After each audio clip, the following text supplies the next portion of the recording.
La parité, c'est un combat de tous les jours dans nos entreprises.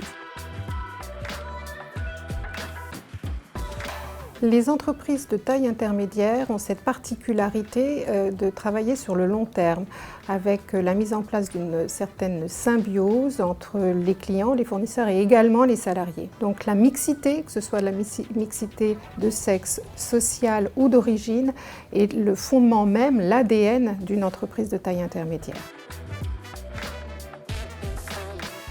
Il était important de porter notre voix lors de ces assises puisque nous avons des chiffres, des données qui montrent ô combien les ETI sont impliqués dans la parité femmes-hommes. Pour exemple, les conseils d'administration dans les ETI sont à 25% féminins, alors que ce n'est pas le cas dans les grandes entreprises à l'heure actuelle. Nous avons également des chiffres sur l'index femmes-hommes, qui sont l'index qui est publié très régulièrement. Nous avons des résultats qui sont meilleurs que la moyenne nationale. Et donc c'était en cela qu'il fallait que nous participions aux assises pour montrer nos actions et notre volonté de continuer dans ces actions.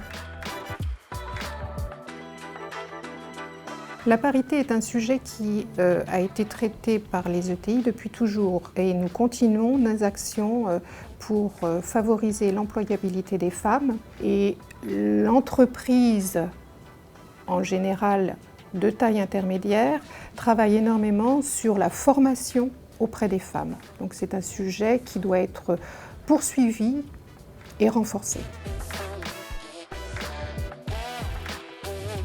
Les plus grandes difficultés rencontrées par les entreprises de taille intermédiaire sont des difficultés liées à l'image de la femme dans l'industrie, l'image de la femme dans l'entreprise. Et ce travail doit être mené conjointement avec le système éducatif, bien sûr, mais également avec les parents, depuis le plus jeune âge. Il est totalement essentiel pour nous, entreprises, de pouvoir avoir des jeunes femmes, des jeunes filles dans les métiers techniques et dans les métiers scientifiques qui sont la base des métiers à poste de responsabilité dans nos entreprises.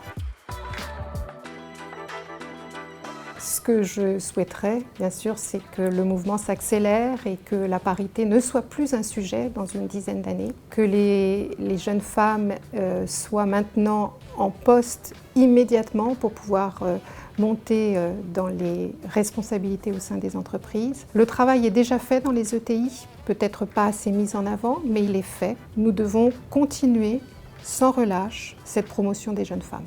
Rendez-vous le 28 juin pour les Assises de la parité 2022. Plus d'informations sur assises-parité.com. #Assises de la parité 2022.